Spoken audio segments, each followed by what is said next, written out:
Артыкул Віталя Станішэўскага «Беларускі нацыяналізм у заняпадзе» чытае Іван Тамашевіч.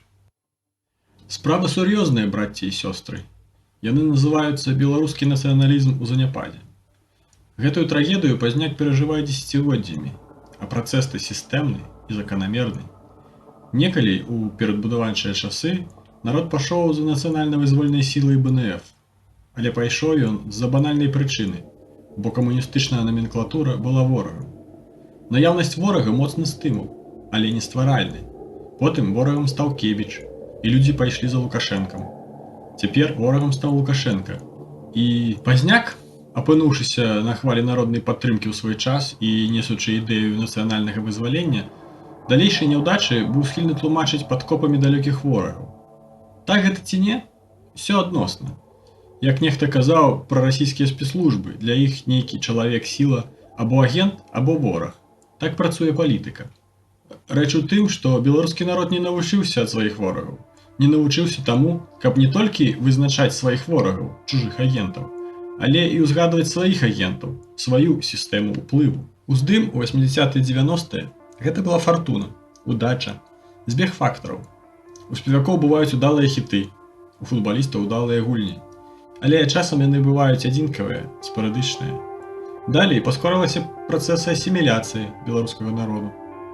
Не проста асіміляцыі, а сацыяльнага распаду, калі беларусы адрываліся ад сем'яў і родных асяроддзяў з роднай культурай, калі пераставалі жыць такімі асяроддзямі, пераставалі атрымліваць беларушчыну ад продкаў, перакрывалі кантакт з нерасіфікаванымі продкамі дзецям, не перадавалі яе дзецям самі. Сплёскі нацыянальнай свядомасці, папулярызацыя беларушчыны апошніх гадоў, усё гэта чым далей, тым болей дэкаратыўнае і касметычнае. Пачалося гэта даўно, з бунту модных маладзёнаў супраць Гілевіча і іншых старых хрычоў з ТБМ.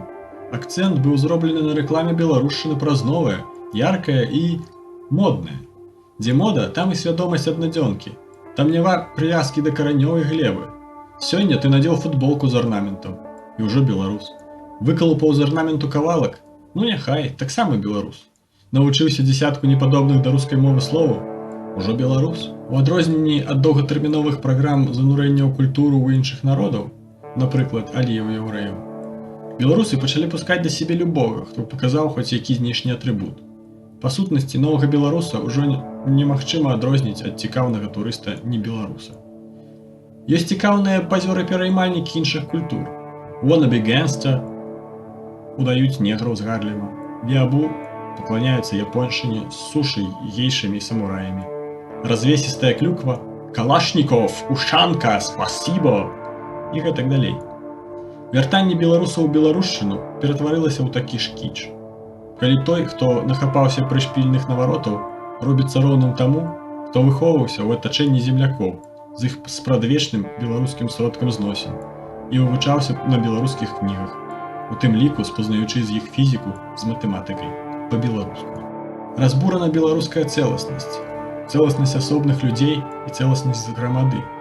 Калі сягнуць па грубыя палітычныя фармулёўкі, беларусы пазбавіліся беларускай индактрынацыі.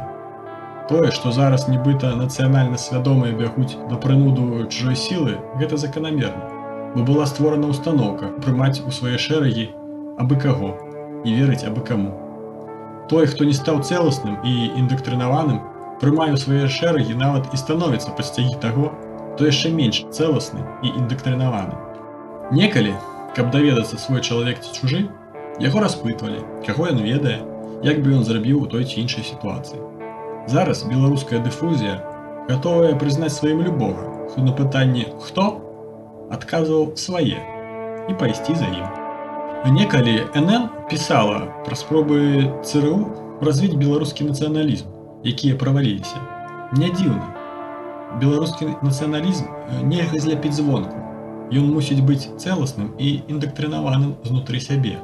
І калі нехта кажа пра стаўку Лукашэнкі на нацыяналістаў, я горка смяюся. Ён бы паставіў, але, як тое ЦРУ, не ведае, дзе іх шукаць.